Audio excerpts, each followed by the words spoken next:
नमस्कार, आप सभी का लक्ष्मी कथा सागर में बहुत बहुत स्वागत है और लक्ष्मी का प्रणाम स्वीकार करें।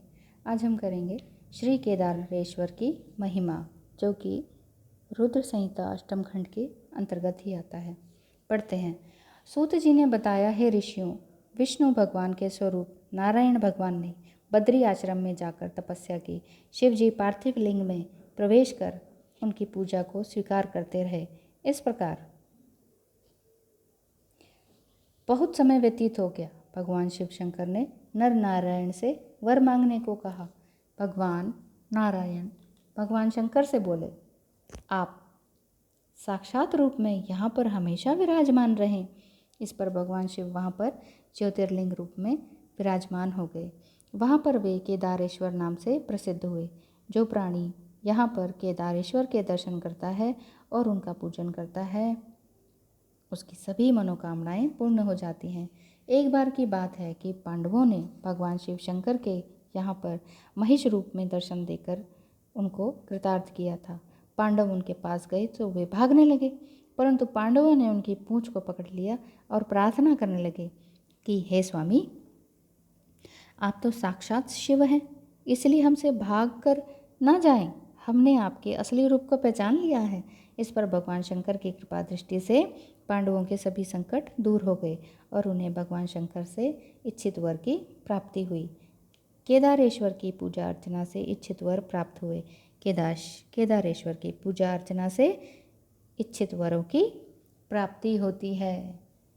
आगे पढ़ते हैं। भीमेश्वर शिव की उत्पत्ति। भीम नाम का एक राक्षस था। एक बार किसी ने उससे कहा कि राजा तुम्हारे नाश के लिए अनुष्ठान कर रहा है। यह सुनकर भीम राजा के पास गया और तलवार निकालकर राजा को फटकारने लगा। राजा ने भगवान शिव का स्मरण कर भीम नामक असुर से बोला, भीम असुर राक्षस यानी कि, ठीक है, तो भीम राक्षस से वो बोला, मैं संसार के रक्षक शिव जी का स्मरण व पूजन कर रहा हूँ, मुझे तुम्हारा कोई भय नहीं है। यह सुनकर भीम राक्षस बोला, शिव मेरा क्या बिगाड़ लेगा, मैं उसे अच्छी तरह से जानता हूँ। इतना कहकर उसने शिवलिंग पर तलवार चला दी। तभी उस पार्थिव लिंग से भगवान शंकर प्रकट हो गए। उन्होंने अपने त्रिशूल से उसकी तलवार को काट कर फेंक दिया तथा दोनों में घोर संग्राम प्रारंभ हो गया। शिव जी के गण भी राक्षसी सेना से युद्ध करने लगे। उस भयानक युद्ध से पृथ्वी, वन, पर्वत सभी कंपायमान हो गए। इस पर नारद जी की प्रार्थना पर शिव जी ने हुंकार भरकर अग्नि को प्रकट कर दिया। उस अग्नि ज्वाला में भीम को भस्म कर डाला। भीम के भस्म होने से वहाँ अनेक प्रकार की औषधियाँ उत्पन्न हो गई। ये औषधियाँ समस्त रोगों का विनाश करने वाली और मंगलदायक हैं। भीम के भस्म हो जाने पर सभी ऋषि मुनियों और देवताओं ने शिव जी की स्तुति की और बोले, हे स्वामी, आप चराचर जगत के कल्याण हेतु इसी स्थान पर विराजमान रहें। उनकी बात मानकर शिव जी वहीं पर विराजमान हो गए। उनका नाम भीम शंकर शिव पड़ गया। वे समस्त संसार के कल्याणकारी और दुख विनाशक कहे जाते हैं। आज की वीडियो में इतना ही। भगवान शिव शंकर आप सभी पर कृपा बनाए रखें, क्योंकि भगवान शिव बहुत ही भोले हैं। तो कुछ भी इस जीवन में प्रिटेंड मत करें, दिखावा मत करें, छलावा मत करें। जो आप भीतर से हैं वही बाहर दिखाएं। क्यों? क्योंकि यही आपका एक सोल पर्पस या एक आत्मिक मिशन होना चाहिए कि आप जो भीतर से हैं, जो अंदर से हैं, वही आप बाहर दिखाएं। क्योंकि एक रास्ता, समरसता में ही जीवन है। नहीं तो आपको अपना दिमाग का बहुत ज़्यादा प्रयोग करना पड़ेगा, छल का प्रयोग करना पड़ेगा, झूठ का प्रयोग करना पड़ेगा। ये सारी ही नेगेटिव बातें हैं।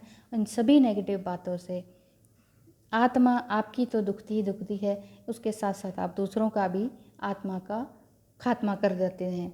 और उसके साथ साथ उनकी जब हाय लगती है, किसी का दिल टूटता है, आत्मा दुखी करते हैं, तो वो नेगेटिव कर्मास आपके इकट्ठे होते जाते हैं, जो कि जब हम ऊपर जाते हैं तब हमें नर्क की प्रताड़ना को झेलना पड़ता है।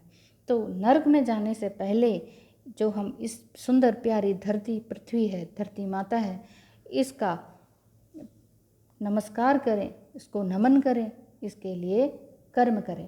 क्योंकि एक ह्यूमन बीइंग, एक इंसान के रूप में हमें यहाँ देने के लिए बुलाया गया है, कुछ लेने के लिए नहीं। लेने के तो हम पैदा ही हो रखे, तो हमें तो अपने आप ही मिल ही रहा है, बिना बिना मांगे ही सब कुछ मिल रहा है।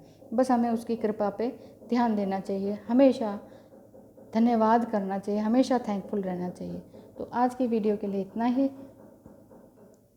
माँ लक्ष्मी जो समुद्र मंथन के बाद उत्पन्न हुई, उनकी यह तस्वीर है। माँ लक्ष्मी आप सभी पर कृपा करें, धन धान्य से आपका घर बना रहे, खुशियों से आपका घर बना रहे, नाती पोते सब आपके गोदी में खेलते रहें।